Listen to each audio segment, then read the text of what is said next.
Well, here we go. It's a pleasure, and I'm very interested to welcome Alexander Bard again. It's been a number of years, and so I'm looking forward to this. I thought I'd share for listeners a little bit of a light framing for the conversation. I'd like to introduce, first of all, that I really do relate to Alexander Bard and his philosophy as something critical to engage with if you really want to think how philosophy meets the digital in the transformation of our time, which is a broad thing to say, but I mean that. And there's tremendous value here. Something as well that I appreciate, Alexander, about your philosophy, at least what you advocate for by way of a praxis of philosophy. I think it's part of the praxis of philosophy, but you emphasize the principle of antagony, which, as I understand it, as a kind of a noble combat, ideally in the context of shared project, something like this. I think that's absolutely essential. And so it's in that spirit as well that I'm here and interested to step into conversation. Of course, I've been engaging with your work for a long period of time. As I've mentioned, I think it's extremely important, but you certainly invite it as something to grapple with. And so I'm looking forward to, hopefully weaving our way through a number of questions, tensions. Of course, we meet a profoundly uncertain, evolving context for humanity in relation with technology. And so we really do find ourselves entangled with, and in a very pathic sense, bumping up against all manner of real shit. And it elicits reactions. What the fuck are we going to do about that? That's part of the spirit that I'm meeting you here with. And so with that said, sort of just the only opening question really, and then just opening into a dialogue together, would be to ask you this. How do you meet the world at the moment? What do you see as the importance for philosophy in our time? And how, from that basis, do you assess and address what it is to meet the digital? Well, I would like to start with Simon Critchley, the British philosopher, who famously turned down the offer to come and speak at Occupy Wall Street. He probably had the same attitude that I did, that kids these days don't have any staying power, so why would you speak at Occupy Wall Street? Because after 3 days, the capitalists would probably sell T-shirts to the kids, and they would take an Instagram picture and go home. Over and done with. But we knew that, both Simon and I, and that's why I didn't get engaged in those sort of movements, because they're just pretentious, absurd movements. They're not really doing the work. But what Simon pointed out was that he beautifully framed it and said, this is not the time for revolution. This is the time for retraction. And I would like to go in further and say that the reason why this is not the time for revolution is because the revolution is happening in front of our eyes. It's all technological. Technology is now taking off at such a fast speed, out of control, more or less, that it doesn't make any sense to speak of a revolution among human beings, because we're just trying to adapt to a new technological environment, and we try to adapt and understand as quickly as possible. This is what Simon meant when he said the word retraction. Retraction means you need to pull back. You need to go back out in the wilderness. We need to build monasteries again. And we are doing that, especially women are doing that. Men should do the same thing, yoga studios, retreat centers, everything. But we need to go into spirituality and retract to see the world from afar, because you can only truly understand what is happening today in society and make the right decisions if you get a better view. And to get a better and deeper view of things, you need to retract. So I would like to start there. I would like to say that I'm a strong proponent of retraction, which is why we talk about philosophy and we talk about spirituality here. Yeah, right. Well, that brings forth to me the notion of participation. I know in your work there is an emphasis on the involvement we have as subjects, as subjectivity, in a creative, emergent, process relational cosmos. Now, being precise about the manner by which we can, in fact, participate and influence things is critical. Hence, your recent book titled Process and Event we wouldn't be looking to mistake things which are not events which really make a difference for those that are. Nevertheless, there is a critical role that the notion of participation plays. And so in previous conversations, we've discussed, for instance, whether with Forrest Landry or just between ourselves and Andrew Sweeney, we've discussed the relevance of the various transformations and evolutions, well, just changes, transformations in the meta mediums, the mediums that humanity has then adapted to. And you're alluding to this in the context of we're undergoing a shift at the moment. The revolution in that sense is upon us. Of course, we've been involved in bringing that about, and we can certainly, at various boardroom levels, it's not only that, there's plenty of incentives, but when it comes to algorithms, for instance, there are, it seems, people, or at least contexts, which could push algorithms into being more free and open, or more parasitic, and an enabling of addiction and all that, and these types of things. And so at that level, we can make sense of a notion of participation. So I'd love to ask you to open that up a little bit. What does it mean to actually participate then in this context? Well, I'd love to quote another philosopher, Michel Foucault. Michel Foucault once said that a very misunderstood philosopher, especially in America, because Americans haven't actually studied him. But Foucault once said that if Nietzsche killed God or declared God to be dead, then I'm going to kill the individual. And I think Foucault's product is even more profound, and it's paradigmatic. The individual is a very European innovation. It's coming out of the European Enlightenment. It was basically Descartes, who was, by the way, quite autistic. The only people I think should be individuals are autists, and they have a perfect excuse to be individuals too. But Descartes' idea, I think, therefore I am, set the tone for Europe in the 17th century in opposition to Christianity, which was congregational and participatory. And you have this solo show. And I think we see it today in the sense that since our values are from the old paradigm, the technologies we're using are the new paradigm, nothing is more pathetic today than the narcissist who goes online with the solo show trying to sell himself and his big ego. I think that's why Facebook killed itself, because it just became all these trolls finally screaming at each other. And they went into this mode of, if I pretend that I'm interested in you and I scratch your back, then you can pretend you're interested in me and scratch my back, because we're all just cuckoos interested in ourselves, screaming for attention, which we're not getting from anybody. This was obvious already, with MySpace 20 years ago. I wrote a paper in 2003. People thought I was mad when I pointed out that I know that MySpace has 400 million followers, but since all the shit that's been published on MySpace is just the shit that we at record companies, I was in the music industry, record companies have cleared out so you can get the best music out there. This is not going to work. At the end of the day, people started adding each other, and the words, thank you for the ad, the most hypocritical thank you ever. It's like, thank you for that. Why would you tell a third person that you're thankful to a second person for adding you, since you're then admitting you don't even know each other? You're just trying to pretend you know each other, and you try to pretend you're interested in each other. There wasn't even a word for this before Jan Söderqvist and I invented the term internarcissism. And I think the internarcissism is very much the state of society today, because we still think we are individuals. We're on our own. We're solo shows, and we try to promote ourselves and our own brand constantly. And this is why the influencer, for example, as a sort of a contemporary archetype, the influencer is the end of the curve. It's just the end of the whole thing. We're so tired of it. We're tired of our loneliness. We're tired of our solo shows. We're sick of them, because we are deeply social.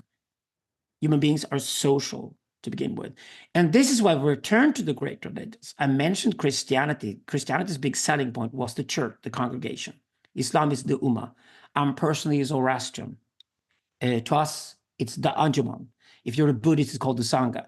But the congregation of people who gather around an idea or around a community because they live in the same place is fundamental to human beings. And my work as a social philosopher is all about trying to figure out what kind of congregations or what kind of subcultures actually gather people so they can get meaning and they can display and perform the personal archetype in service of others in their community. We have to return there. So what happened was the internet came along beginning in the 1980s when it became a mass phenomenon. And the internet itself is by its nature network dynamical. So if you'd gone from the printing press, where a small minority of people dictated the truth of the world through newspapers, radio, television, and that's exactly why power was gathered in those institutions and eventually became academia. So if mass media and academia dictated to us what the world would be like, they based it all on individualism because they were left to themselves. The academics and the mass media personalities were left to themselves to declare how important they were. And their solo shows were sold to us. And they were brands, and they were fantastic and whatever. And then suddenly everybody started making media 30 years ago. And we just discovered that, okay, none of these people were really that interesting. We like to go and use the algorithms to find what we are interested in and go into relationships with people that we're interested in, going to dialogue with people that we're interested in. So the internet itself is a network dynamical phenomenon. So all of philosophy is now being redone. And we're going back into history. And that's what we're discovering that Hegel, for example, in Germany, early 1800s, and Whitehead in America in the early 1900s, were amazing thinkers of relations and relationships. And that's why we're going back to these guys to rediscover what it means to think the world as relations. Because our own world, and the media and the communications we use are now forcing us back into this mode of being network dynamical full human beings, which actually makes a lot more sense than being individuals. And this is why Jan and I decided in our work to radically never ever use the word individual at all. We use the word dividual. Borrowed from Deleuze-Guattari. Dividual is a great term for who you are. Your subjectivity today is individual. You're different persons or different people in different environments all the time. And you can play around with them. You can many different things. And also depending on the relations, because you actually become the relation when you're with somebody. So if you and another person go into a relationship with each other, your personality is a byproduct of that relationship. Just like you and your mother were a relationship originally, you were intertwined with each other and you were born. And after she gave you breast milk for a year, you separated from her to go your own way. And you then, from the relation between mother and child, you become the relata, the mother and the child. And the relata secondary to the relation. And this is why we're doing philosophy that we're doing. You're doing it, I'm doing it. We're doing network dynamical philosophy and we're doing relations first. Because otherwise the world does not make sense to humans. Yes. Well, certainly I'm very much with you in the criticality of thinking relational philosophy. There was something that came through to me there, which, because I don't know if you know this, Jung was an important thinker for me when I was developing more philosophically. I don't think of myself as a Jungian. I don't think of myself as belonging to any particular school, but I can recognize I've been influenced, and certainly I find there to be tremendous potency, wonderful breadth and depth in many, many ways. And of course, individuation, and therefore the language of the individual, is a term that is, well, probably verging on sacred for Jungians. Now, I don't necessarily this mind. is the point. This is what I love Jung. Jung is a gold mine. But all you need to do is just talk about dividualization or whatever you like. Just skip the in. And everything in Jung makes sense. It's just that he used the word individual because at the time, this was the conventional term used, and he hadn't really considered changing it. But today, with the internet age having arrived, rereading Jung, who's a gold mine, we can just talk about dividualization instead. And it makes sense. It's the same idea. Everything else in the text makes sense if you use that word instead. Okay, fair enough. My point isn't so much. I mean, I'm happy to.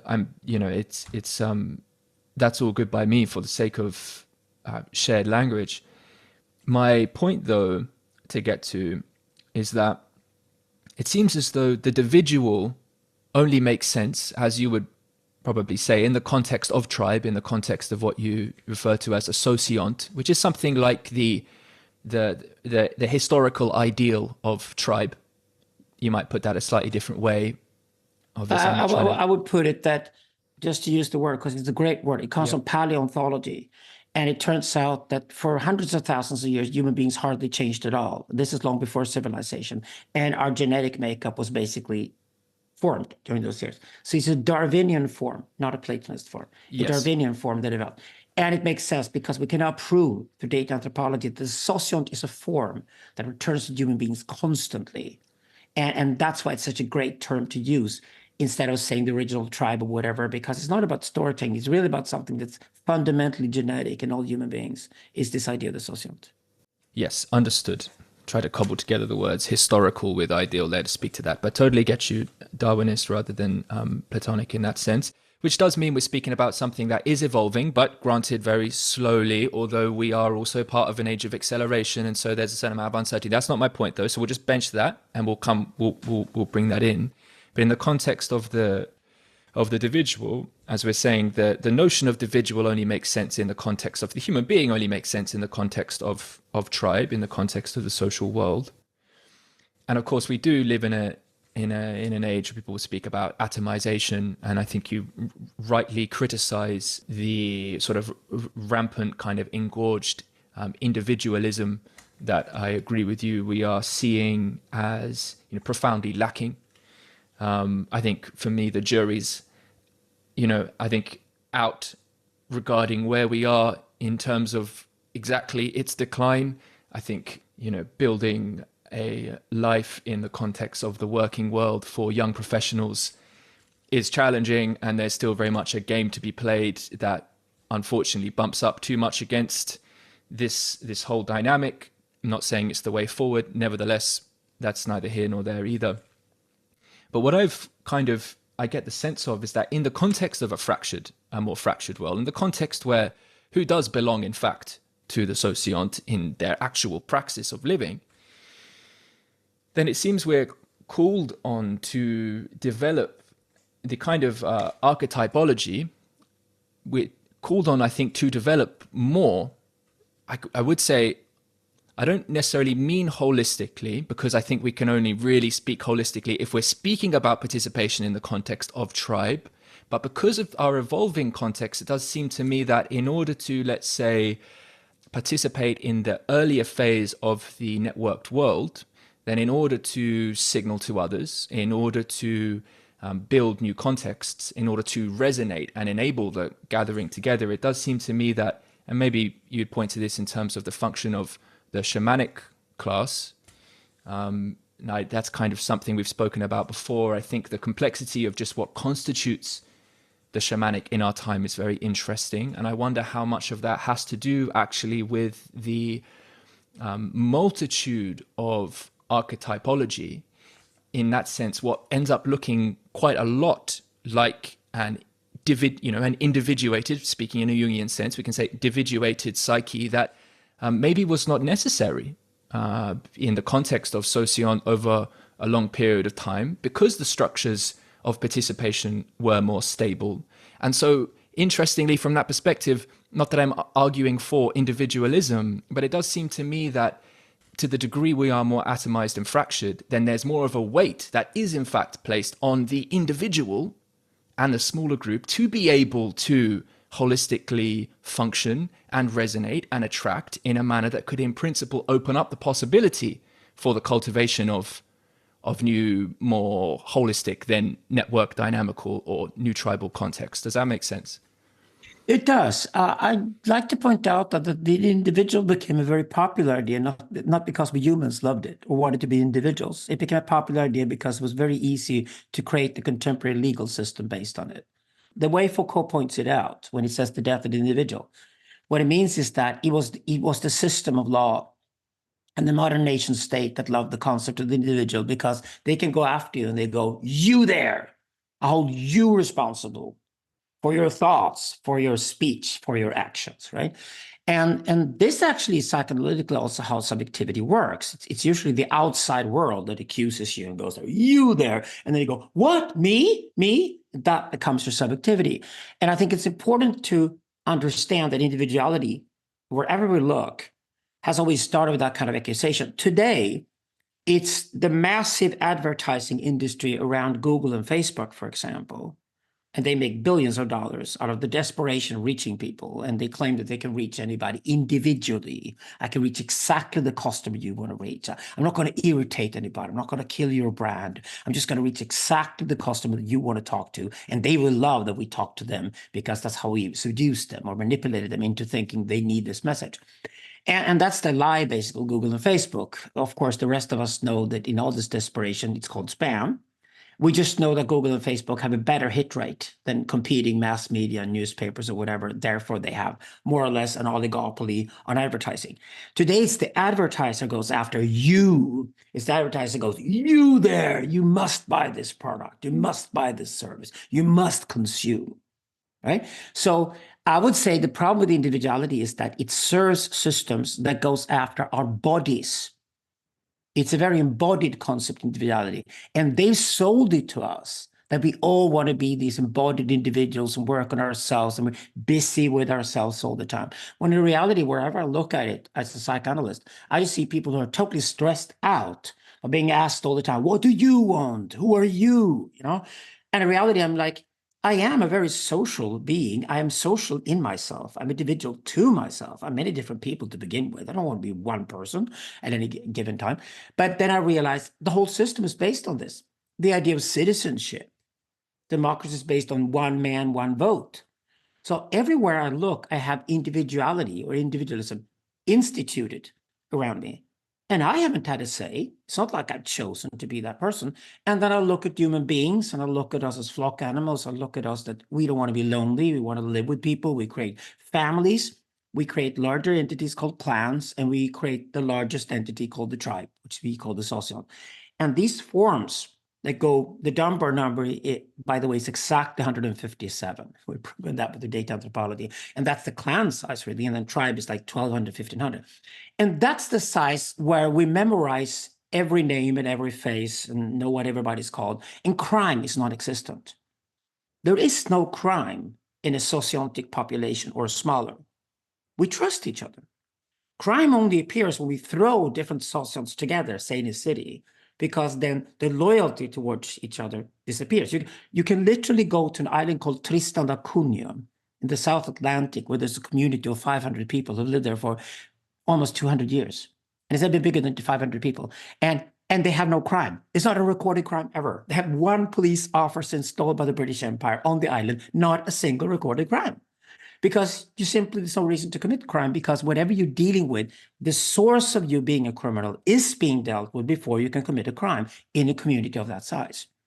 I think this is wonderful, to go into socio-ontology and to understand the ontology of human beings as to being these social human beings who are looking for these sizes, these forms, and trust each other within these forms. And this is why Process and Event is really a book about the attempts, starting in the Bronze Age, to build bigger communities than tribe. Realize how difficult that is. But the Persian innovation of the empire, later also explored by Chinese and Indians and Romans, and eventually the Hebrew innovation of the nation, are amazing innovations from the Bronze Age that philosophy should have dealt with all along, because they're really dealing with the difficulties of having agreeable communities that are larger than the sociant. And today, 8 billion people have to agree to lock up the bomb, have to agree to climate control, have to agree to have demographics that work. The challenges ahead of us the next 30 years means that philosophers like you and me will be very, very busy trying to solve these issues. And what we're addressing in Process and Event is precisely the idea, how can we rethink empire? How can we rethink nation? In what way does empire nation have to be technological structures?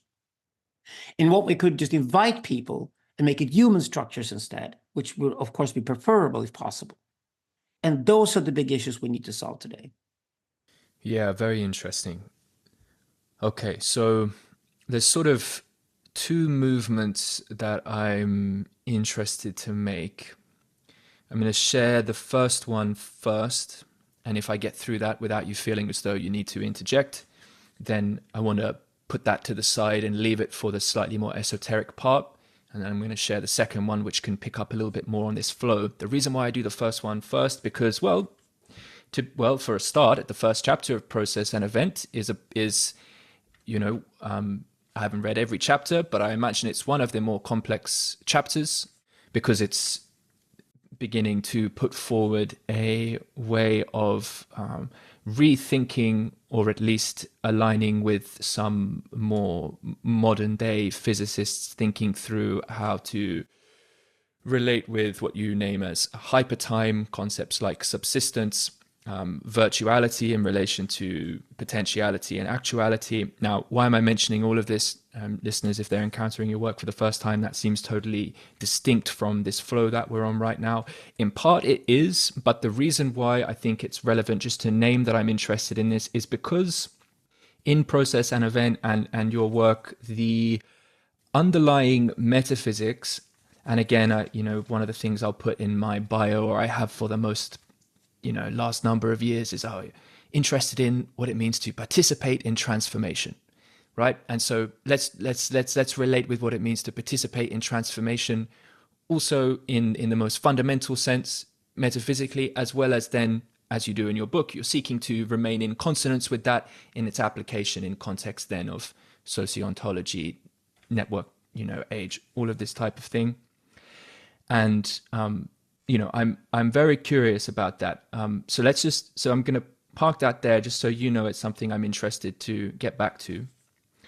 Now, it does link a little bit because more in flow with where we're at the moment relates to your notions that you explored in previous books, obviously in Digital Libido, where you speak at length about the relationship between the consummariat and the netocrat, so what you call the netocracy.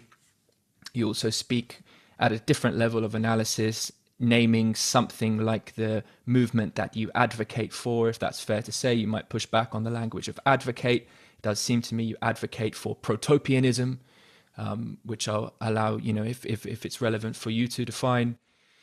But nevertheless, I'm very much interested in, so we're talking about Facebook, Google. We are talking about a context in which the algorithm is very much not free and open.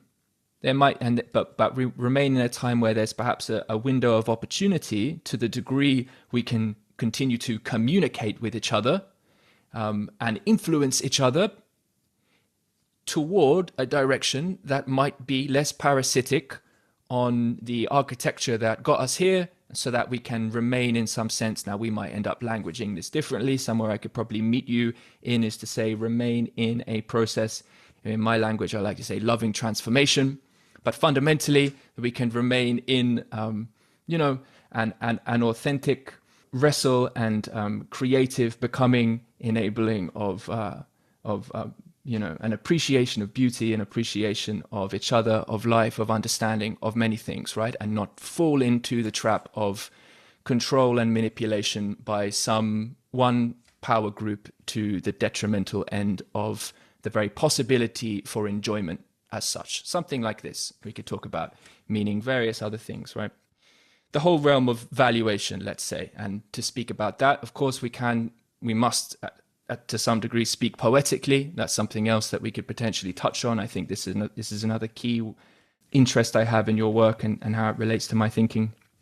But to tie this together in the context of thinking about the relationship between the consummariat and the netocrat, and I'm wondering how much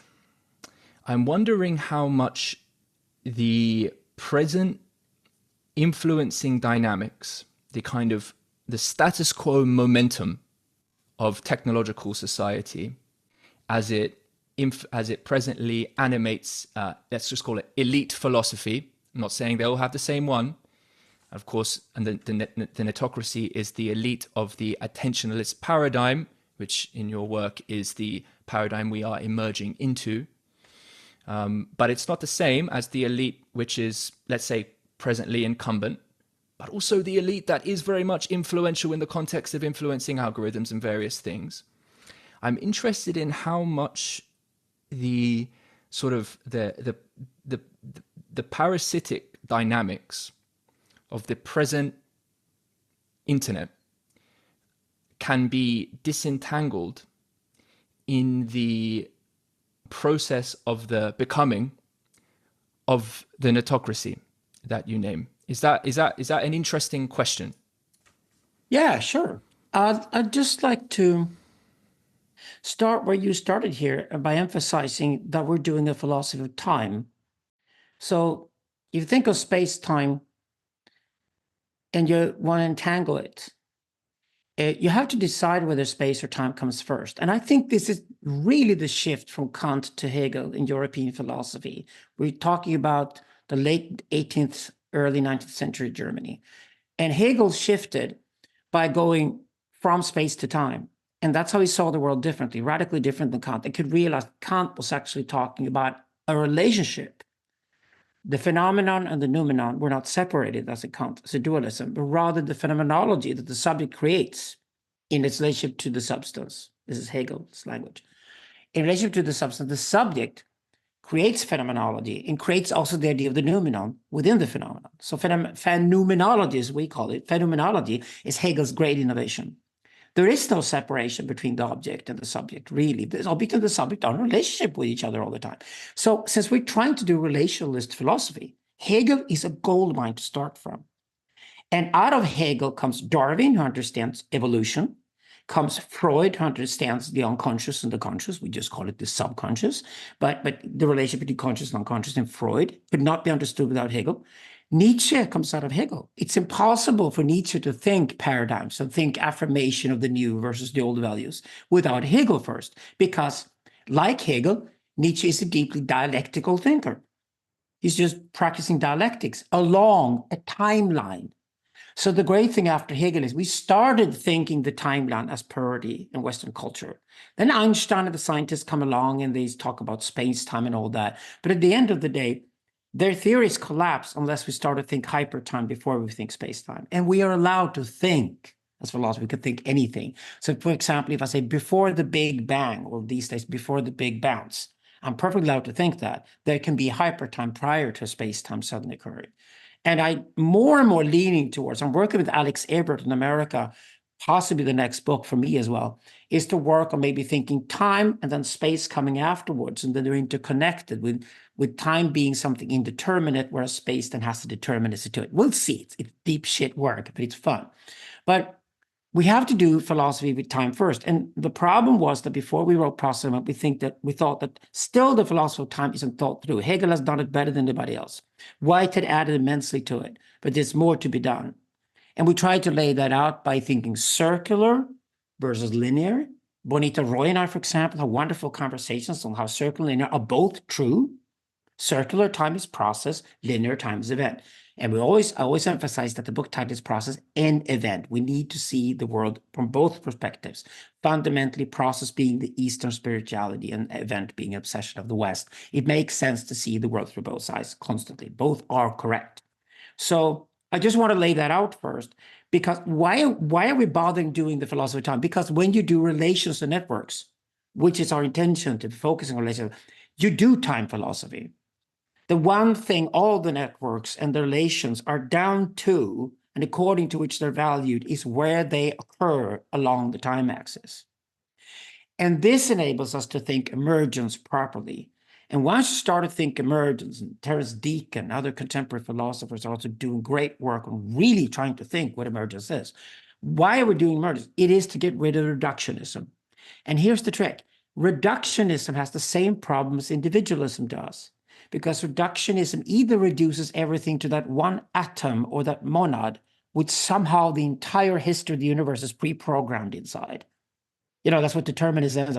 Or it goes all the way up to consciousness, and somehow consciousness is that one thing. The individual is that one thing again that determines everything else. And all I do to these guys who come in through the room and they're panpsychists and they're psyche and everything, I said, well, here's a fucking rock. Here's your best friend forever from now on. Marry the rock, then and talk to the rock, because I'm out of here. I don't want to talk to you. You have a rock. You can talk to the rock. It's apparently it's conscious, right? So, Well, I studied panpsychism for quite a bit, so I've been back and forth in relation, but it's a good thing to study. You should always read that. But here's the problem. These two extremes are both reductions to one thing in one end, which is comfortable if you're a little Platonist, but it's not how the world operates. The world is full of emergences. And the trick with an emergence is that emergence cannot be reduced to what occurred before it. Then the next problem is that then young philosophers try to jump to the idea that there must be a theory on what an emergence is prior to the emergence occurring. Here's the next problem. No, there isn't. We are sitting here, you and I, intersubjectively, and try to define history, and we'll then choose to point out that those things that happened along the time axis were the most important things that happened so that we could understand each other today. Therefore, emergences will move over time.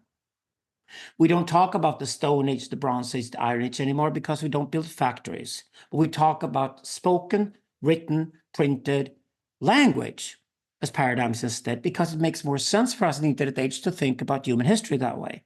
So the paradigm shifts of human history are the emergences of human history, whereas emergence as a principle is the history of the universe. And we call that entire system we developed transcendental emergentism, where the transcendentality is that a new emergence, if a new emergence occurred, if suddenly God appeared, let's think that, God appeared, then we would have to redesign all of history until now to make sense of that event. And that's fine. But it gives you a worldview where there is no fixed point. You cannot reduce the world to an atom. You cannot reduce the world to a God. You cannot reduce the world to yourself. You cannot reduce the world to anything, because all these different points are moving on their own and are also interacting in different ways with each other. Okay, yes, I'm with you. I feel like that's I obviously asked a lot and drew on a lot in my previous expression, and I feel as though you've spoken, you've helped furnish the theory and the process you're taking in relation to everything we're discussing as we move into considering, let's say, and we're not going to get there quite yet, but eventually want to get to speaking about these dynamics in relation, dynamics of the netocracy and these sorts of things, just to... Exactly. So here's the point. Once you've figured out what the new paradigm is and what it entails, if you're an early adopter of the new paradigm, you'll be the elite of that paradigm. What I'm basically saying is that if you go to Paris in 1789 and you're in the streets of Paris, the nobility in Versailles looked down on you. But the day you figured out that in Paris, people are learning how to read, write, and count, and they've invented the newspaper that they buy every morning, where they hear all the gossip about Versailles, and they've invented the encyclopedia, which was amazing, a book that contained everything from A to Z of human history, and you could learn this, and you could read it for yourself. If you discovered that in Paris in 1789, you're probably smart enough to understand, I'm going to stay in the streets of Paris, because the people in Versailles, the old institutions, the church, and the nobility and the monarchy, they don't read, they don't write, they don't count. They'll be done with. The second we start building factories in Paris, we will take over the world, and we will make money, and we'll use that money to buy the churches and the farmyards or whatever those guys have in Versailles, and Versailles is done with. Now, that's how the paradigm shift operates. And in that sense, fundamentally, we write self-help books, because it's basically saying, if you jump online and you use your Wi-Fi, you're smart and clever and use it credibly, and you skip individualism, you skip capitalism, and rather start thinking about yourself as an individual, living within networks of people, creating things together in a participatory culture, you'll be way better off. So in that sense, we're basically handing it to people and say, wherever you are in the world today, the internet is now available everywhere. It's moving towards zero cost. This creates enormous opportunities for anybody to become a netocrat. And then we can start developing what kind of netocrats do we have. We have 3 different kinds, but we developed the talkers eventually. Then, of course, a lot of people were left out there. And they're the people who, with low self-esteem today, sit in front of their smartphones and play these games that are cynically called time pass. The time pass industry, I mean, killing time used to be when you were locked up in a prison 50 years ago. It would be a punishment to just kill time. Now we have a whole industry that cynically calls itself the time pass industry, who pride themselves on killing people's time. This is just pure evil. This is why, close down fucking TikTok. It's not teaching anybody anything. It's just wasting your time. And this awareness of what you and I are working with today, we're working with this awareness to make people aware of what are you spending your time on? And here's the connection to philosophy of time. You have a life. How do you spend your life? Throw yourself to the moment you expect to die. Throw yourself back today. And you see clearly what values you will have as an individual. And you will have in your community where you're operating, what is the most important thing you're going to spend your time on? And you must own that decision, not somebody else. So here's the connection between class structure today that we talk about and a philosophy talk. Yeah, interesting. I recently rewrote some signaling for the kind of local events. I've done many local events and even more online events over these last years. But the local events, when you give a crack at a little rebranding into underground philosophy, I played around with that a few years ago as well. But something like pocket your phone, slow down time, open the Overton. This is some of the initial signaling. It's on the events page, which you can go see. And so I think it's a very interesting. I think it's very apropos. This passing time, and then there's something like the opposite of that as this necessity of slowing down time. You can also look at retraction, which is what you began with as perhaps an instance of that. And, of course, that brings in the opening for spiritual process and the cultivation of attention and what it therefore really means to participate in life and all of that. So that's a beautiful portal in. There's a couple things that would be interesting to pick up on. And it is interesting. It really is. There's a sort of two conversations here, and my way in general is to try and find the links between them, which might be interesting for us, might not necessarily make for the best cohesive conversation. On the philosophy of time side, I can go in that direction, and then this. Okay, I won't go that yet. We'll stay a little bit more closer to sort of the flow. So now I've sort of introduced a little bit of and I find it a very empowering aspect of your work, which is basically to recognize if you pay attention to the changing paradigm and the different landscape of affordances, that is how you can cultivate your viability, unless you want to. Slave is a bit far. I do think there are alternatives people can take, and and there's a lot there, and it's partly because I'm not saying those alternatives are. Well, it depends. It depends how much of a collapse there is in the world as to whether or not some of the more traditionalist alternatives, in fact, bear out some adaptive value.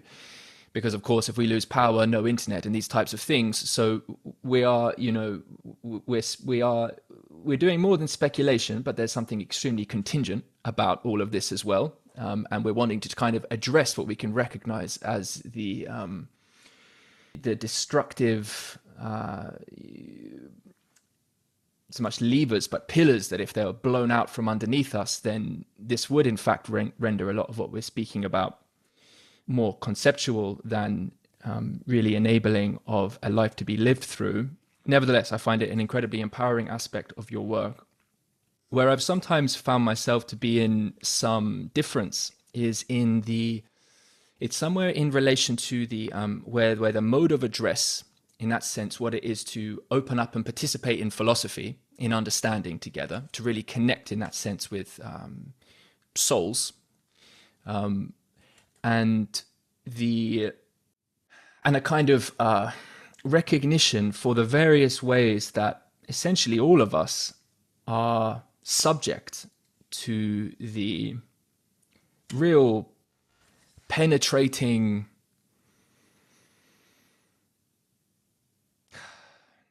corruption, of existing in the present culture, in the present digital age, right? I can think of family and friends, many people I maintain relations with, for whom Netflix and passing time because viable alternatives seem beyond the bounds of present capacity, whether they are or not. Well, here it comes. Can I offer something to someone? Can I show up in relationship? Can I offer invitation? What energy can I cultivate and open up to exchange that could enable the coming together of seeing, helping each other to see and participate and build in a different way. The meeting and the mode of address, it seems necessary to cultivate the kind of relationality that seems necessary in order to actually stay with the challenge of thinking, and through the pathos of how difficult it is to make sense of the world, as well as, you know, I was going to incorporate the mythos element a little bit there, but it was going to take too many words. It's just really, really difficult, right? And so it's not the language of elite and the non-elite I'm necessarily taking issue with. It's not that. It's something of the openness to receive, in that sense, to meet the other in relationship, that seems fundamentally key in order to cultivate the kind of contexts, enabling of the relationality and the capacity to see that seems so necessary and to actually relate to the complexity and the radical uncertainty of our time. And I've been very interested in how to navigate those tensions. Not saying I have the answers, and I'm saying I'm meeting you in the tension of this, not trying to nail you down anywhere in relation to it, but slowing down and attending to the unbelievable challenge of that process has formed a really core part of the cultivation of certainly Voicecraft and my life project and a number of others we've spoken about. We could speak about the relation of the Bard Absolute in relation here, membranics and all these types of things. And I've seen now a little bit of a story develop of attempting to find right positioning of a bunch of things, right? So I'm welcoming all of that from you, and I know that it's very important to I think it's very important to think about what it means to relate to the notion of the Bard Absolute. But the final thing I'll say in relation to that, it seems to me that in the context of the Bard Absolute, and obviously Alexander, you'll speak to this much better than I can. You'll often talk about it in terms of the Holy of Holies, right? The room that only the priests go into. You think if you go in there and see it, you think that's the room, but it's actually not. There's another room. There you'll identify that's where the realm of Tantra lives more properly, that type of thing. It seems to me the dynamics of participation in that context, there must be there some kind of continuity, a notion of continuity as to what it is to participate in transformation.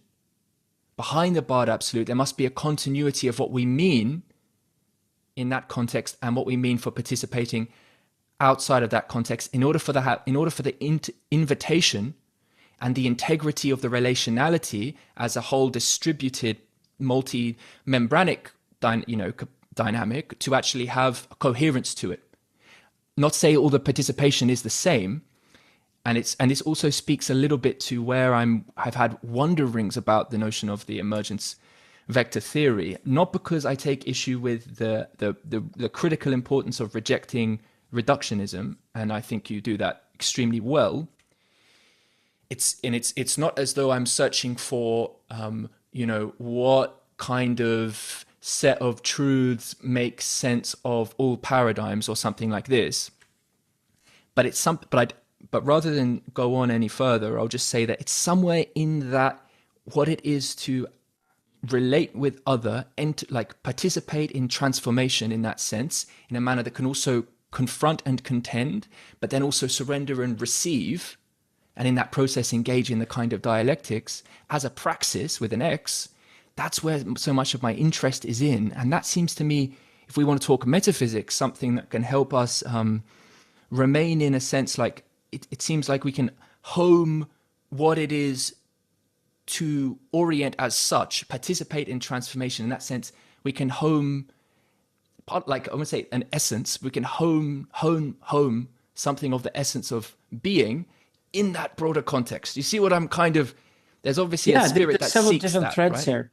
I'd say one of them is the philosophy of the other that exploded in the 20th century for very understandable reasons. And it's no coincidence that both Derrida and Levinas were Jews.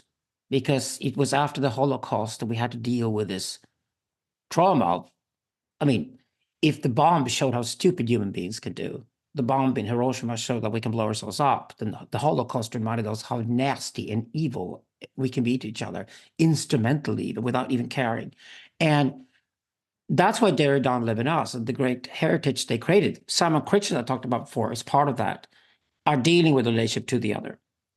But they try to deal with the relationship to the other in a timeless sense. So they're doing that work already. And I mean, I highly recommend it if you want to go down that path, because I think eventually we're going towards a philosophy, an existentialist philosophy of an attentionalist age. So we have to understand what does it mean to be human? What does it mean to have sensors? And what does it mean to live in a world full of sensors everywhere? And how am I and my subjectivity in charge of where I'm at? That whole experience that I would call an existentialism for an attentionalist age will be radically different from the existentialism from the previous age, because that was built on the printing press, and that was built on newspapers, radio, and television, and had been active agent who engaged in the world and was a political activist, like Sartre, for example. But Sartre came out of France in the 1940s when the newspapers were dominating the media scene. What he wrote then is totally relevant for us in the internet age, because we now have to redo that process. So there's the philosophy of the other. Now, what I did, though, personally, is that since my expertise was to philosophy between human beings and technology, to then go back and look at how that would affect social relations, I was much more interested in Marshall McLuhan. Because Marshall McLuhan is not doing the other as another human being. He's doing the other as this screen, as this laptop, as media. Marshall McLuhan was only a media theorist in the 1960s and the 1970s in Canada. We will have to regard him as a philosopher in hindsight, one of the greatest philosophers of the 20th century. I'm adamant about that. McLuhan is amazing because McLuhan made us realize that the medium I'm using will affect who I become. Not just the message, but the medium itself will affect who I become. So after having done McLuhan, when I try to do my version of the other, which can be both technology or another human, in that sense, then I do the philosophy of the other. I'm starting to look at in what way are things changed. Like we have a whole history of philosophy. I'm glad that friends like Peter Lindbergh of ours are returning to the Stoics and redoing philosophy and teaching it. But it's basically philosophy classes and philosophy teaching they're doing because they're reading philosophy, which is there, which is fine. I'm interested in doing brand new philosophy. In that case, the best place to go is to say, what is different with the time we live in compared to previous historical periods? This is why I do paradigm theory, because I can say things that Hegel and Nietzsche could never say, but I can use it with their spirit. I can use their spirit to do it. And this is exactly what we try to do in my work with Jung. So I would then say that the way I approach this by looking at, for example, what is it that dramatically has changed over the last 30 years? Oh, space has disappeared. You're sitting in Melbourne. I'm sitting in Stockholm. We're having a flawless conversation right now. We don't care where on the planet we're sitting.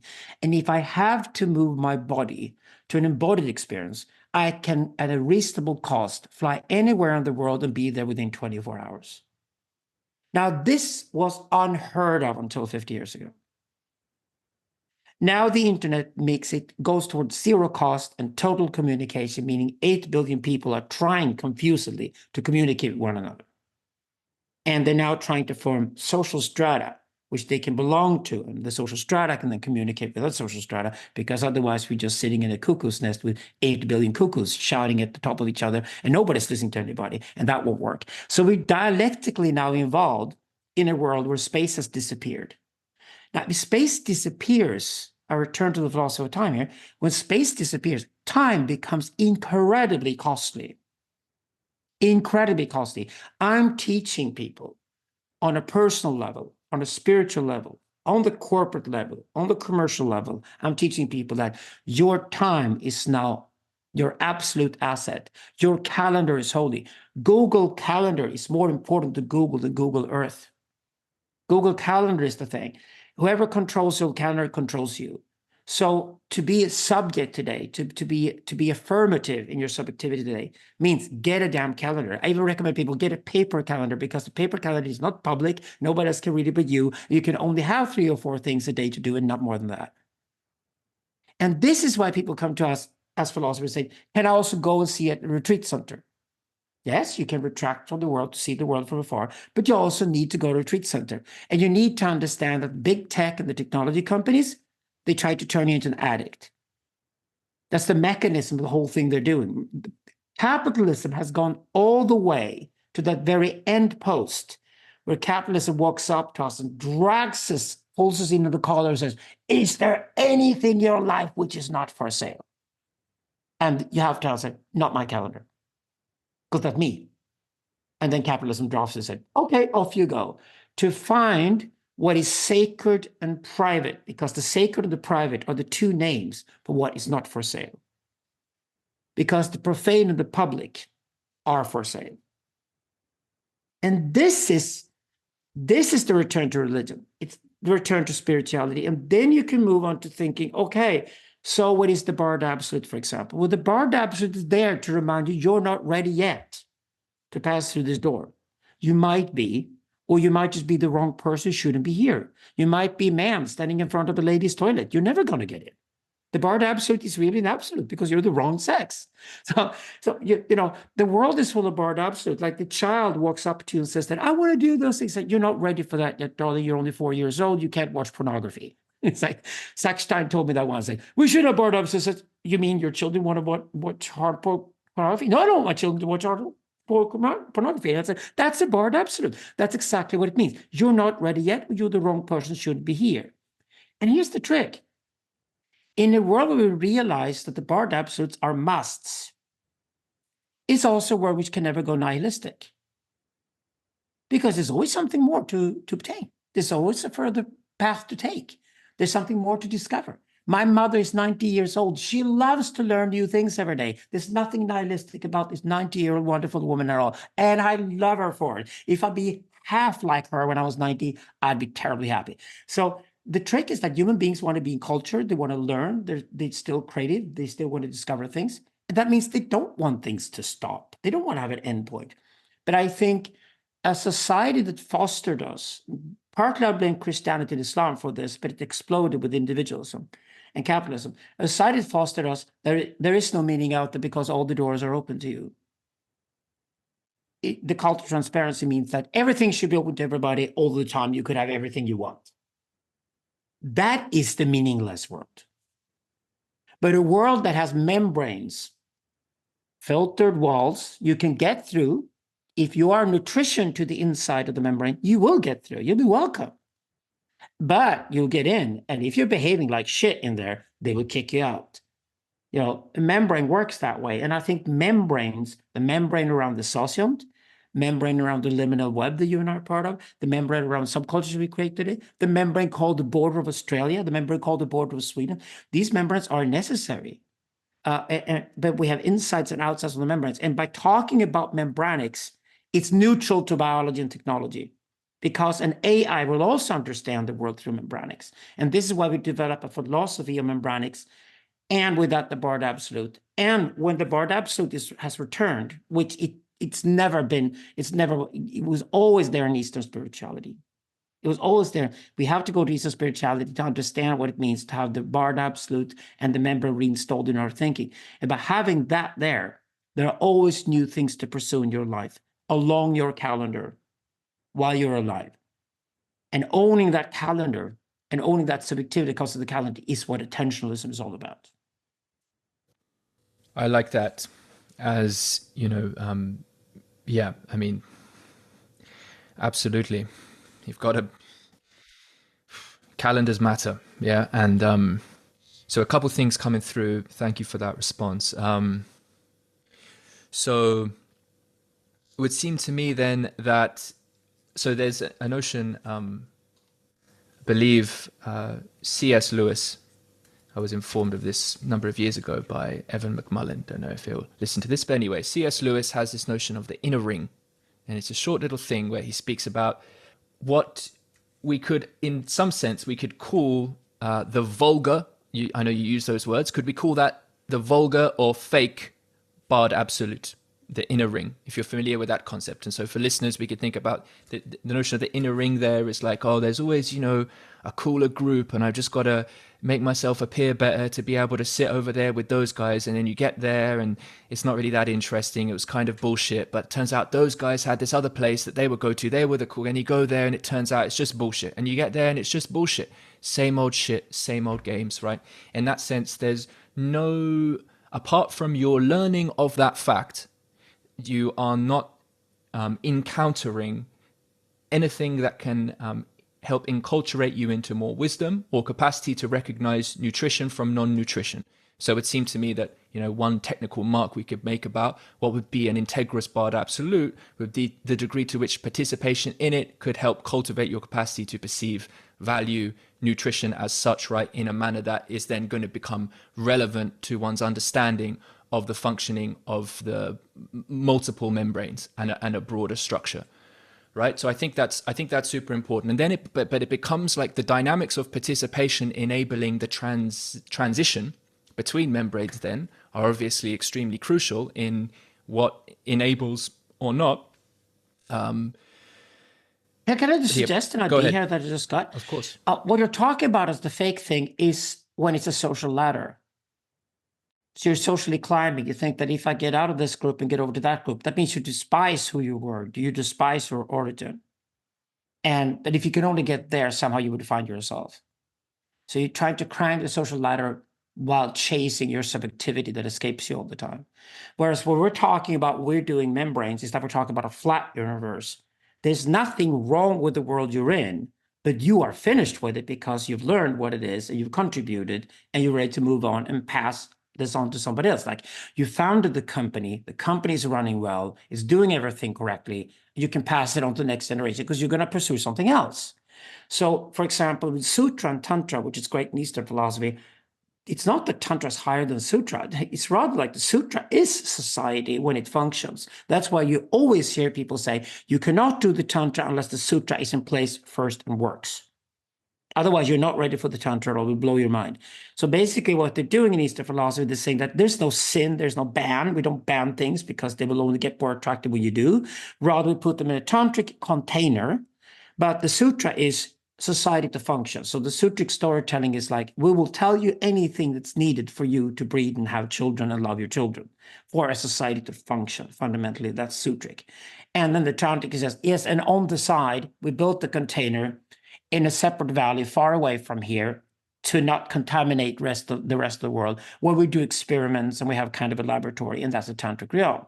Please note how there's no social ladder here at all. It's not like you're climbing, and I think what you're reacting against is this idea that the social ladder itself becomes your subjectivity. And I give you a fresh example of that. For example, when you work with transitions, which is very interesting and very challenging, you work with trans people with transitions like I do in psychoanalysis. I teach them they must first love who they have been until this very moment. They must first practice a radical amor fati. And I explain it to say, you're also going to sit at dinners when you get older and have pictures of yourself when you were 8 years old. You're going to be proud of who you were. And then they start crying because they realize I'm real. I'm meeting them for real, where they're doing their transition, which is we're basically innovating a new sex for them, a trans man or trans woman, which they can be. But they must love their entire past and own it, because if they try to skip their old past and hate who they were, they still hate who they are and take it with them by climbing the social ladder. And our society has been full of that. And spirituality is about getting that social ladder idea out of people's heads to begin with and realize the world is actually flat and there's nothing wrong with you and there's nothing wrong with your childhood or who you are. So start from there. And then you realize the only reason for you to go from one membranic into another one is that you're finished with this. You know how this works. You passed on the leadership to somebody else. You're ready to learn something new. And that's transformation. That's what spiritual transformation is. It's that when you reach that point where I'm full now, done it. My curiosity goes in that direction where I can contribute instead. So I'm going to go over there. Okay. So I wonder then if we can say that spirituality, spiritual development or becoming should be understood in that flat social context, but religion. And if I think about this, the kind of more metaphysical language, I think about religion as just, I'm not trying to say this is how we should be taking it. Nevertheless, a very kind of neutral way I think about the function of religion is in terms of formation. And you can talk about binding together. It's just the formation of social process. There's more to it. Obviously we can deepen it. But to bring back in this notion of the present digital, let's call it the parasitic algorithm, and then what might be the promise of a free and open algorithm, whatever that means, from a religious standpoint, it would seem to be we can make a value judgment, and indeed we are making a value judgment, and therefore it's not a flat landscape, because I'm advocating not that way, this way. And I know that's a core part of your project, right? And so in that case, we can't consider that from a flat perspective in terms of what we're advocating for, and indeed that would be the point of phallus in your language in terms of that phallic vision and all the rest of it. So I think that's a clarifying distinction to make.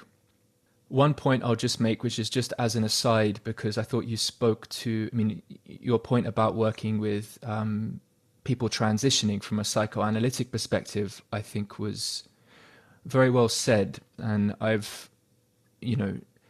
this is the kind of thing that, to be honest, may be best spoken about privately, partly because the nature of what it is for people to interpret, although, to be honest, if people have made it through this conversation so far, then they're probably more than open to hearing what I'm about to say, which is that in the context of reconciliation, in Australia, right, you have the awful slaughtering and destruction of indigenous cultures over a number of years. Of course, we find ourselves in a situation where many people who are indigenous also share lineage with people from Europe. And so we're faced with, in order for reconciliation to be realized as at a level of deep spiritual praxis, then we cannot go around hating part of our lineage, right? Simply because it doesn't belong to this land. And that's really radical, right? To even say that. But I think that matters, and it feels like appropriate to say it in this context. And it's a place where I sort of meet you in the sort of recognition and of the necessity of, in that sense, loving essentially accepting, right, the nature of like what our living history, accepting our living history, right?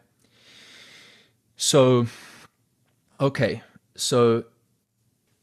one way I could interpret the promise of a free and open algorithm, and let me say something which you might take to be slightly polemical. So rather than speak a lot of words to nuance it, I'll just be a little bit more direct.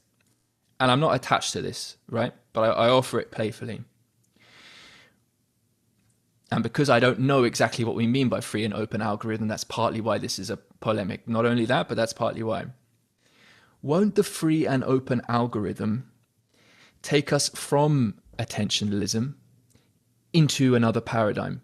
And we could call that, if I was to be playful, and I'm not actually wanting to coin it this, don't think it sounds good enough, but participationism, right? Because there's something about the nature of attentionalism as we currently realize it, which does seem to, in order for there to be adaptation in the context of this, in order for us to move in a direction of a kind of liberation, then I agree in some sense we have to, the exodus away from, I think it's an important philosophical move, the exodology. People can listen to our previous podcast if they want to hear about that.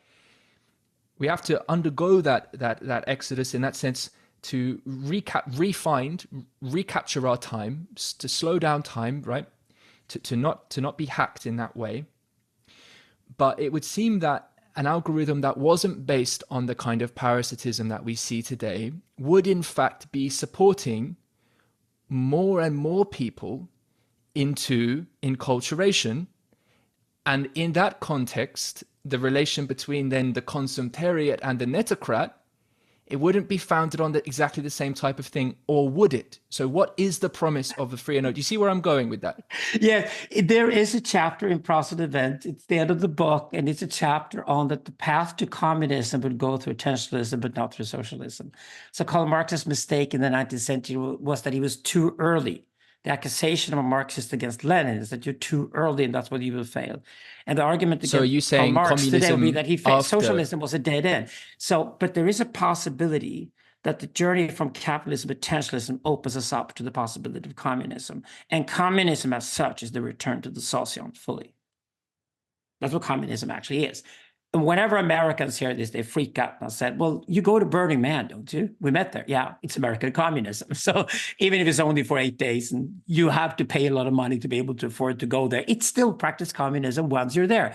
So can I clarify something, Alexander? Yeah. Just a quick clarification. So are you saying then that attentionalism, you're identifying it as a, it's one paradigm, and are you saying that communism is the transition after attentionalism, so it would be a so different your paradigm participationism is communism. You're just using another word for it. That's what communism actually means. So that's what participationism is. So my pointer is that I'd stay though with the attentionalist paradigm, and I'd like to invite you to be a philosopher of it for the simple reason that we have to define it now very quickly because we're moving into that era. And I'll tell you exactly what free and open algorithm is. It's like if I ask you, what kind of algorithm do you want or do you need? Okay, do you think Google gives you that today? No, they don't. Okay, that's not the algorithm you want then. So if you define what kind of algorithm you want or you need, you would probably come back to me when you thought it through and you would say that I think that the algorithm should reflect who I am. I think the algorithm should look for what I'm looking for. And there should be slight element of randomness and challenge added to it. So for example, if you listen to a Spotify playlist, it will ask you, is it okay if I add a totally random song every 10 tracks or whatever? Because otherwise you just become a repetition of yourself. You become a process without event. So if you think process and event and you think algorithm, you want an algorithm that reflects who you are, who you've been, all the way up until now, because you're comfortable with that and you want to know yourself better or deeper. But you want to add an element of randomness, and you want an element of surprise that challenges you, and a problem to solve because it keeps you intelligent, it keeps you alert, and it keeps the whole learning process alive. So that's what a free and open algorithm is. Now, the problem was that the free and open algorithm was an ideal at Google 15 years ago. But then the old institutions of the old paradigm started attacking the internet fiercely like 20 years ago because they saw that their power was eroding to the internet.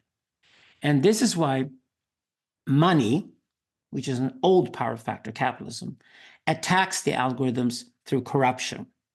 It's called advertising. It's eating its way into the algorithms these days. So you're being manipulated or corrupted, I would say. You're being corrupted by the algorithm because money is behind it. Before that, the algorithm was totally neutral to money, said money will only buy its way into forcing people to look at ads when they really want the best product, the best price, and they want the facts. So if you want the facts when you go to an algorithm, you don't want it to be corrupted by money. You want the money out of the way, or at least separated. You want a warning sign next to the ad. I said, this is sponsored, this is an ad. I'm warned because the rest of the algorithm is supposed to actually factually reflect the world that you're trying to look at. So the corruption of money is there. Then politics got in and said, oh my God, there's fake news everywhere. People can think freely. They can express themselves freely. We can't live with that because this old elite, the political elite, they want to control you. So they started doing manipulation. So political strategists, the political careerists moved on the internet and said, this is dangerous for humanity. We will therefore control it through manipulation. And of course, you end up with hysterical things like Google walks straight into the path of manipulation through politics. And of course, when they released Gemini and you said, I want a picture of a Nazi soldier from 1944, and it was a black female Nazi soldier. And the world laughed at Google and they lost $80 billion, deservedly so, in 24 hours. Ridiculous.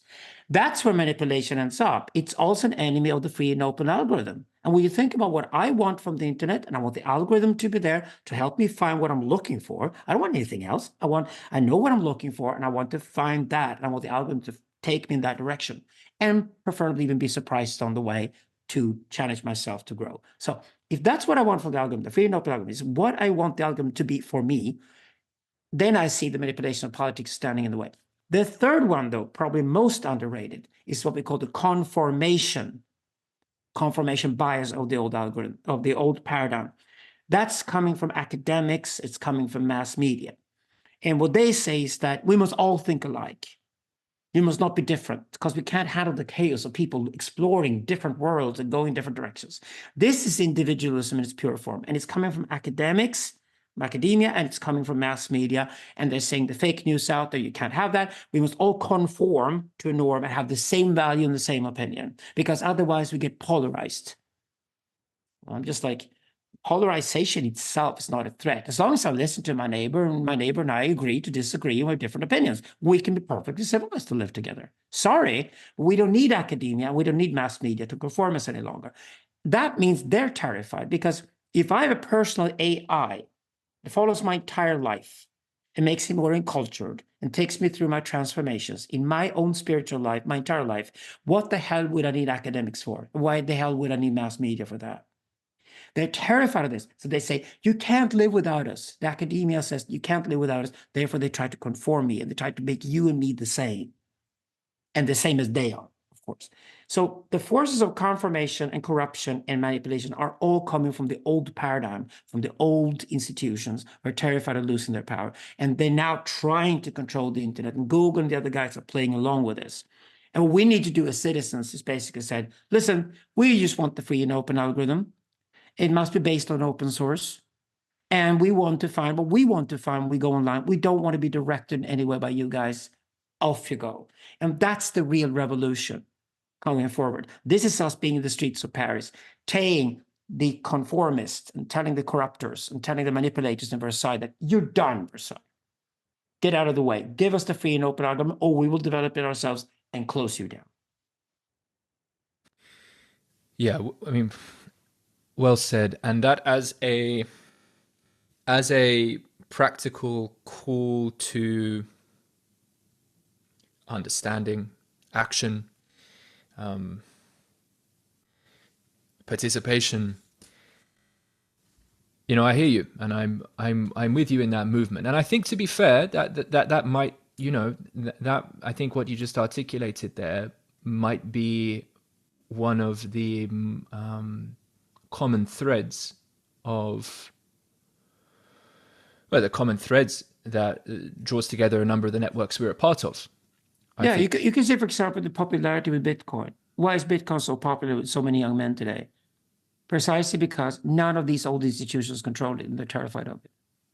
Right. So it's a radical new innovation that completes capitalism, but it completes capitalism in a way where the dollar and the euro and the other currencies are killed because Bitcoin is superior. And why? None of these guys can control it, so they hate it and they go after it everywhere they go. That's interesting. So that's like, Bitcoin is like the first sign of a tabloid in the streets of Paris that Versailles discovered that they hate and they want to go after it and they want to ban it and they moralize against it. But all it's doing is that it's removing their power, not ours. So we should defend it. So to see my point is that we have decentralization everywhere. We know that open source is superior to closed source.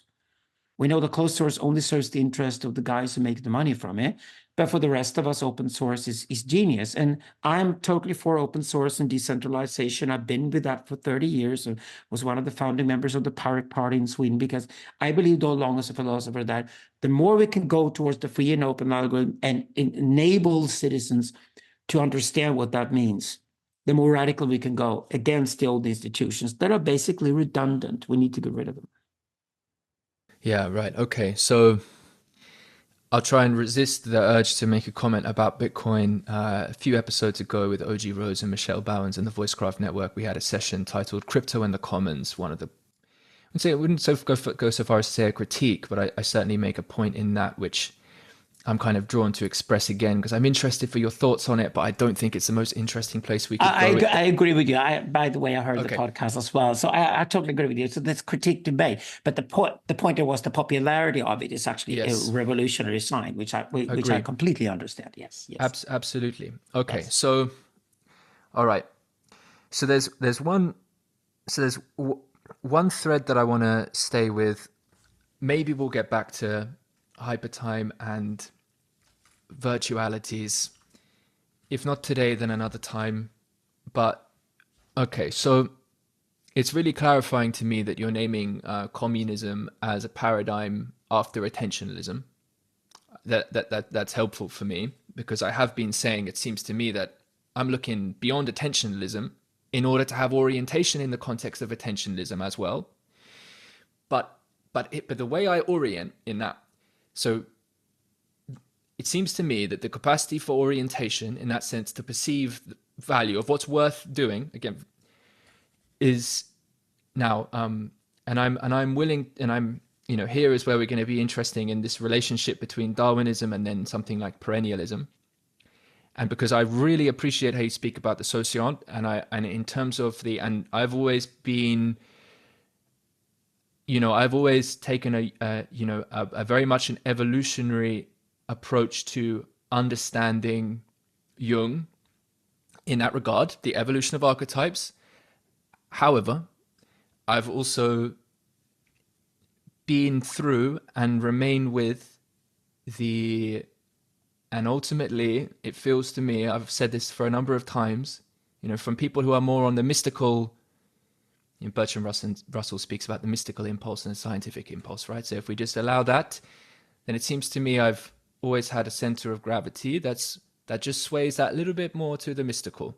Now, from the perspective of people interested in analysis, I seem way more on the mystical side. For the deep mystics, I seem more on the analytical side. Nevertheless, it's, for example, the difference between psychology and psychoanalysis in that case. Psychology being the scientific side, and psychoanalysis definitely on the mystical side. Right. That will very much so. Certainly much more drawn to. I mean, it seems like psychoanalysis is. I'm skeptical of a psychology. I'm as skeptical of a psychologist that doesn't engage in psychoanalysis. We'll put it like that, right? Okay. So the thing is, if we're going to grant that we can postulate at the very least the nature of a paradigm beyond our present one, then in the context of emergence vector theory, if it's fair to speak about a paradigm as an emergence, then again, I'm wanting to open up what it is to participate in the understanding, in that sense, to have access to, I don't necessarily want to use the word knowing. I'm not meaning it in a Gnostic sense or a dualist sense or something like this. The very meaning of knowing itself, if one wanted to be mystical about it, could use all the poetic words in the world and it would be inexhaustible in some critical sense. Yet nevertheless, okay, let me go at it. I just want to share this little story. I'll go at it this other way and I'll come back. So I was walking down the road the other day and something struck a really deep chord in me because it reminded me of when I was young and a woman was holding a little baby girl and she was walking along and it was just coming dusk, really beautiful time of day. And we were walking along, she's coming towards me and the baby girl points up. And naturally, as you see someone points up, both me and the mother look up and she's pointing at the moon. It's almost full. And it's just, oof, there it is.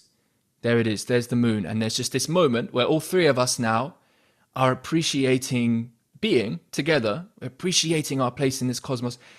The child doesn't know the first thing from a scientific perspective about the moon. And you could tell me all you want about it.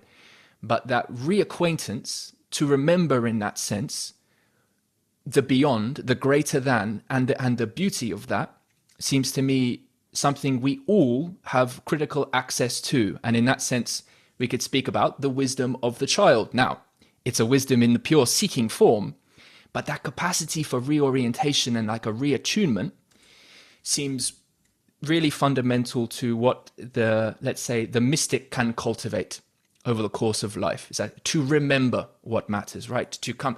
Now, I'm kind of wanting to put that together with this, with the criticality then of, in that sense, it's like remembering. I did a podcast with this, Zach Stein, called it Remembering the Future. He was referencing, I believe, Barbara Marx Hubbard, something like that.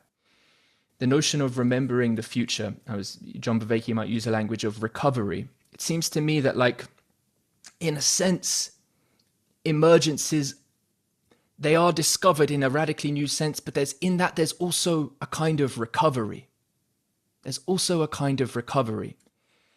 And our capacity to like allow in in that the image of the young girl pointing up, for us both to allow in the wonder of that and the mystery of that and the question of that, and to be moved by that, to receive that in, and to like, for any network, for any context, to the degree the sociant does not welcome in that novelty remembering, that seeking, like to read, because it all just, again, back to the process, it's going to kind of happen again, and it's beautiful again, but it's new again, and it's the same again, but it's new again, but it's the same again. Something in that movement seems to be, I think it also supports the kind of argumentation that could have us understand there, in fact, to be something we can say about the continuity between vectors in terms of what it is to cultivate our capacity to participate in transformation and to orient so as to be able to receive as well as to step forward and confront. I didn't quite tie that together as much as I'd like, but something in there is kind of what I'm pointing towards. Do you see what I'm getting at? There's several things there. One of them is the joy of the child in that direct access, which is Jacques Lacan so cleverly calls the curse of language. So once we as human beings have language, which other animals have not, we lose a certain direct access to reality because of it, because we interpret the world through language.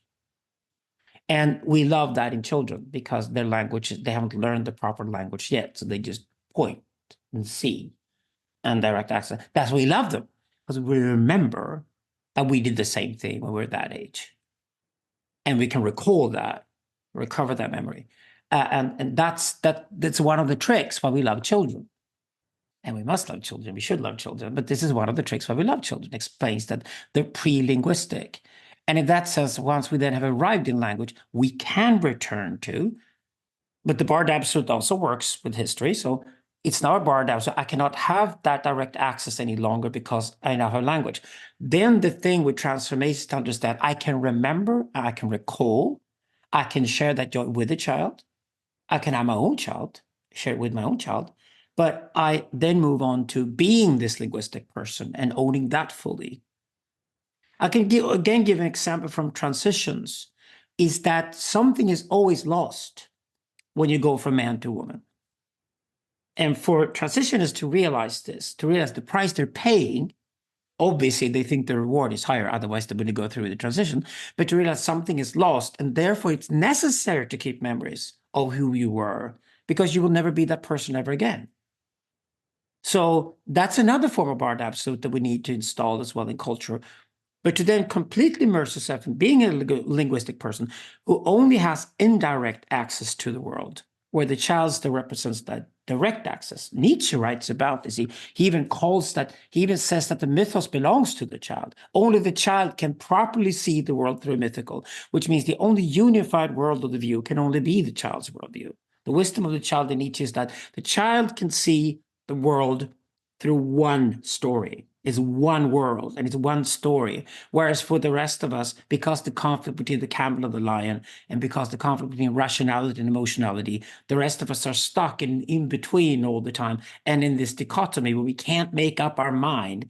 And the only way we can do it is by creating a temporary mythos that we tell each other, which is a temporary story we're telling each other about the society we're living in. The temporary story about the friendship between Tim and Alexander, which will hopefully last, but is a temporary story. The child has access to a mythos which to the child is timeless, because it is the first direct experience of reality. This is the child compared to the camel and the lion in Nietzsche. And it's a very, even deeper than Hegel understanding of Hegelian dialectics. This is what we're repeating in the Logos, the Mythos, and the Pathos, as the three different stories that human beings tell about ourselves, where the mythos is the only one that can unify, whereas the Logos and the Pathos are always going off in different directions. But human beings tell these three stories about ourselves constantly, where the Logos Pathos divide is more on the masculine, where the mythos is more on the feminine side. And that's exactly why when women and men are radically equal in philosophy, it's just two different ways of looking at the world and two different ways of telling stories. So we go from child to woman and only from woman on to man. Actually, when we define our masculinity, is that we're completely dependent on first child for direct access. Then we're completely dependent on woman as the representation of mythos and unification. And then we go into ourselves as masculine men and realize we are this conflict between the logos and the pathos. So we're stuck with it. We have to live with it. That's where our spirituality must be based. Yeah, I hear you. So, just so you know, kind of where I'm at in relation, and I'm sure you're sort of picking up on this because I continue to be driving at it.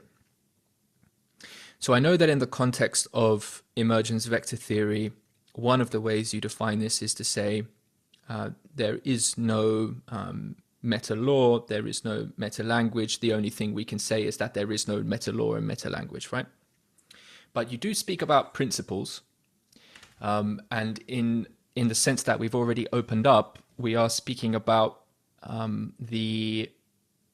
we're relating, sort of in the, in this sort of, we're at the end of one paradigm. We're sort of looking into attentionalism, and we're already also looking beyond attentionalism. And so in that sense, we are relating with across emergence vectors. We're at least engaging in that as a speculative process. Now, we haven't gone through them yet, which means that your point with respect to our judgments and reformulations in hindsight remains relevant.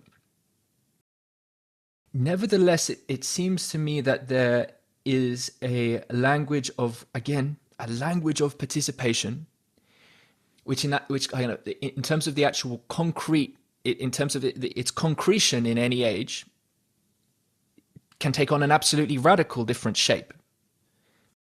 And yet naming what it is to, again, to bring forth and to receive, in that sense, you could speak about it in terms of the language of the phallic, in that sense that my language speak about the confrontation, but then also the surrender.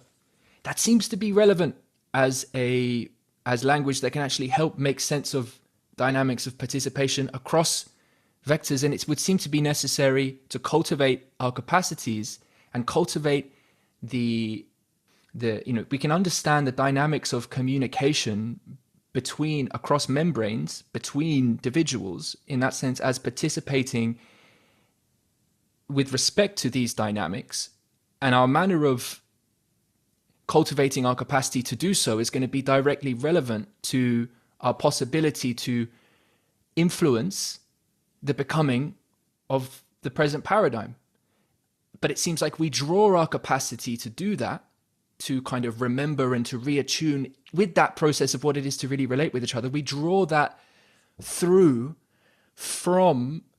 a kind of a cultivation of capacity throughout evolutionary history across multiple emergences. Do you see what I'm saying? I think I am. Please elaborate even further if you like. I'm listening. Well, it's, part of the challenge for me is that I don't possess the scientific knowledge and language to make like sensible arguments about the behaviors of, let's say, photons, chemistry, biology, and different things, right? And so I can't rely on much of a logos language to do it. I have to speak through more of a mythos language to do it, which isn't ideal for the very point I'm making. And yet I can make a meta point about it, which is to the degree that, let's say, yourself and others who might be able to furnish that logos understanding of various vectors and remain in the process of a collaborative understanding of seeking the possibility for what's wanting to be spoken here, would in fact be engaging in the kind of process that enables us to share understanding at all and to see together and to help each other, right, relate at that level. And it's going to be through that kind of process. I think there's better language for it, but we could talk about it as a kind of confrontation and surrender. It's why, like, the antagony, I think, is super important. But, as you say, in the context of, maybe antagony's best place is in the context of logos, and Well, antagony, without antagony, you can't be intelligent. Oh, So 100%. even machine intelligence is dependent on antagony. Like you need problems to solve, otherwise you won't think. Everything would just be automatic in a world without problems to solve. So having riddles to solve is fundamentally human. And we love having riddles to solve. Yeah, 100%. Children love riddles. It's beautiful. Yeah. Yes, zero pushback whatsoever, only affirmation of the importance of antagony. No doubt about it whatsoever. But I recognize that even in the notion of antagony, in that sense too, there's also something of a surrender to shared project, right? And so the antagony itself becomes, it's deeply interwoven with something that is the kind of resolving into that accepts in that which changes us, and we accept that changing us together, and it's given that basis of shared valuation that then we can engage in the antagony of what's actually in service of that, what's actually makes sense in that context, and we can strive and all the rest of it. So but there's something deeply mystical about it, because the mystical is that deep openness to the question in some critical sense, right? I think what makes sense is maybe then to bring in the VPA theory and the VPA timeline. It seems you're onto it here all the time. The V means virtuality, that which just subsists in our world of ideas or whatever, but has no existence whatsoever. And then comes the potentiality, which is the only thing that actually exists. This is the word thing. You got to get used to the idea of thinking that potentiality is the only thing that exists. Nothing is ever complete. And when you look at now, a momentum, like a now of the entire universe, David Bohm's idea of the momentum, Whitehead loved it. But if you think of the momentum at the now, everything is just incomplete. It is literally in process, like if it was going somewhere, but it's not there yet. And then comes the actuality. We VPA theory put the actuality in the past. It's an established fact. It's an object, or whatever you like to call it. And here's the scary thing. When you think of that thoroughly, you realize since we are constantly in a potentiality, we're constantly in the now. That's the only place. Presence is the only thing that really exists. If we're really there all the time, we realize that we're like in the field that hasn't become a particle yet. But we know the field is going to fall into any of those particles, be just one particle, and that particle will be an actuality and an established fact afterwards. But the actuality is not now. The actuality is always in the past. All the things that reach your senses are already history.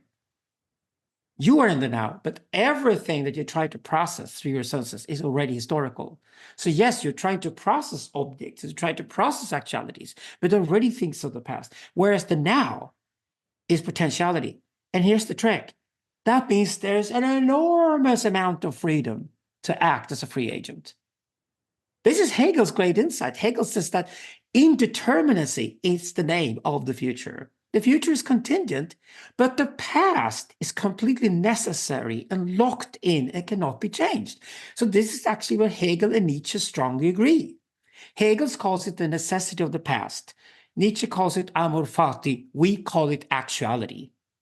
We're talking about the same thing. And what we're calling it actuality is because by putting the actuality in the past, like the actual has already occurred, it's already there, it's not an established fact, you got to work with it. You can go into relation with the actual and bring it back into the potential, but then it's a different thing.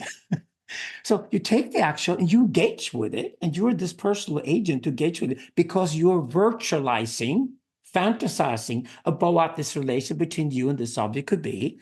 And therefore, your virtualization, it's not going to be exactly like you virtualized, and you know that, but it's a direction. That's what's funny about it. Like if you're an artist, there's a direction of where you feel you're going to go or something. And then you take up the object, and the object is no longer that actualized object. It's no longer, it's now a potentialization with you because it's going to be a totally different object when you're finished with it.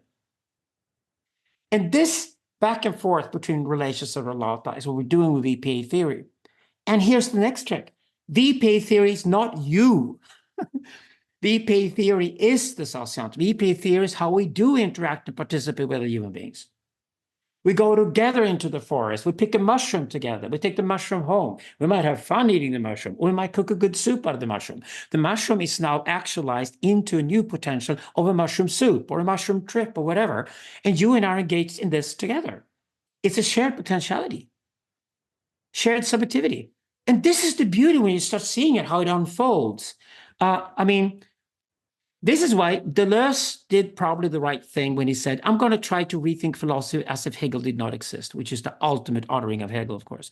Now, my job here is to unify the two guys again. I'll take the best out of them. And what's frustrating with Deleuze was that he set up virtuality against actuality without thinking potentiality. And I saw other philosophers do potentiality versus actuality. And I was just like, potentiality and virtuality are not the same thing because virtuality has no power in it. It has no potency. It's just a free idea. If it's just a free idea, something in the future that drags into the future, a certain idea, it has no power. The power is with me. The power is me as an agent. That means potentiality is strictly tied to the subjectivity and my engagement with the world. And it's so liberating to see that V and P are different things. And then we can leave actuality in the past behind us and practice our amor fati as best as we can. But we are literally constantly in and out of enormous potential and enormous freedom. Right. No, I hear you. And certainly the radicality of, but also the bound, if all of a sudden I start speaking a language that you don't speak, or I just start making no sense whatsoever, the coherence of this will be blown up, right? And so we're also bound by what we can stay in continuity with, as far as for communication to hold together, and in some critical sense at a metaphysical level, for there to be monism, processual monism as such, then communication, to the degree that fundamentally breaks down, that to me has always looked like that must be a dualist position, if communication as such fundamentally breaks down.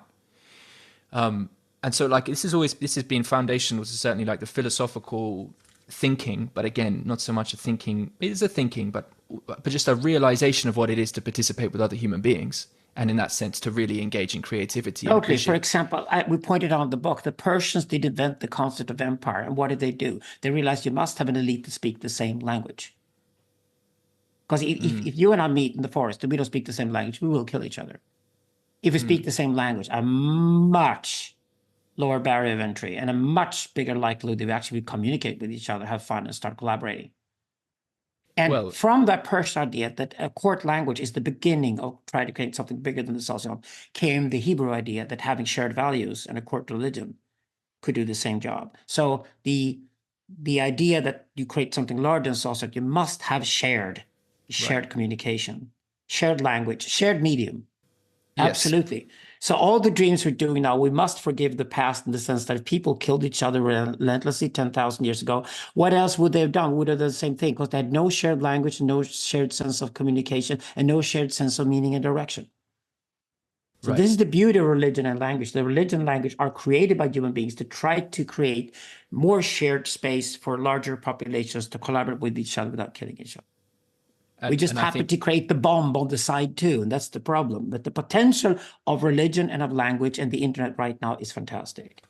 Right. Well, I think that's a critical point to make in terms of at that level of analysis. I remember listening to the conversation you had with John, Greg, and Benita. Benita, in her final point, Benita Roy, spoke to the communication at an animalistic level of intelligence in terms of gesturing and these types of things, right? And I think that becomes relevant here because that's pointing back to what we could also call an emergence, that nevertheless there is communication which has a tremendous richness.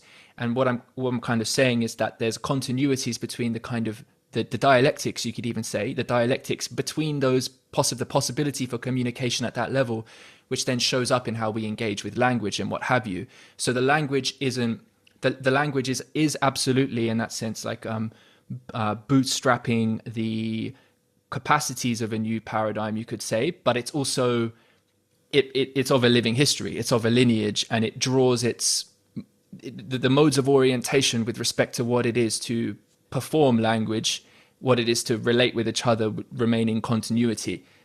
as the previous emergence vectors. That's kind of the point there. I just want to say, and then my final thing, which will just be as a nod, and I'll obviously allow you to respond to it, but recognizing that this is something more for a later conversation. I've really enjoyed this, by the way. Thank you.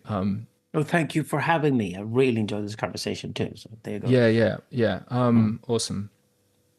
I've been thinking about so Whitehead's obviously relevant here in these conversations. I always, I said to myself when I was in my early 20s, 32 now, that, if I was to write a big book, and I almost certainly will never write this book. And I hope to write books, but maybe, I don't know if there'll be this one, but I wanted to relate Whitehead and Jung, right? These have been big influences on me. So, and it probably comes through in a lot of how I'm coming across here, I would imagine, right? And there are some notions in Whitehead which, to be honest with you, I need to go back and spend a lot more time with them. But I think the difficulty of thinking the difference between virtuality and potentiality is something which I first began trying to relate with through trying to understand the difference between Whitehead's consequent nature of God and primordial nature of God.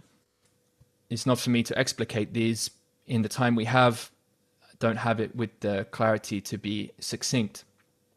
But there's something interesting there. I remember talking to Peter Sjosted, who, again, would be interesting to have him in this kind of conversation to think. Oh, I'd love that.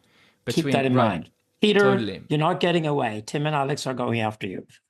Well, and also Matt Segal. Matt Segal for sure is someone who I feel like would be, I've spoken to him much more recently. Obviously someone else with a lot of knowledge of Whitehead and what have you. But so there's something there. Now, the question I would have for you, after reading the chapter, the first chapter, and then a later chapter, you have a specific chapter dedicated towards emergence vector theory. The question to me, you speak at some point about the colliding of virtualities. Yes. And there's something in that which I was like, struggling to metabolize this, because we're speaking about interaction, collision, right? And it almost seems to be like, this is one of the challenging things to speak. Maybe it's one of the challenging things about speaking triads. Now, I've obviously spent a lot of time engaging with Forrest Landry's work, who develops triadic thinking quite very comprehensively in his own system. And you can speak about what's more fundamental than one thing, or what precedes before one thing, as much as you like.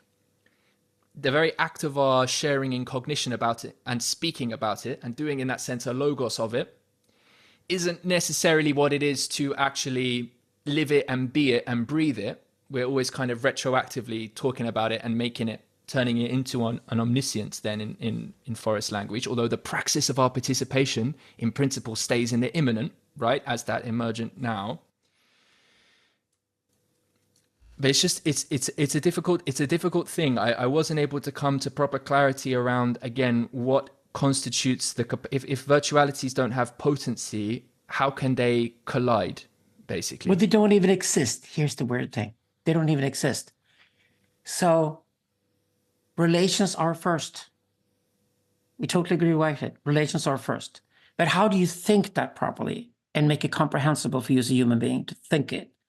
You have to think that a relation is there, and it occurs along the timeline. It has existence.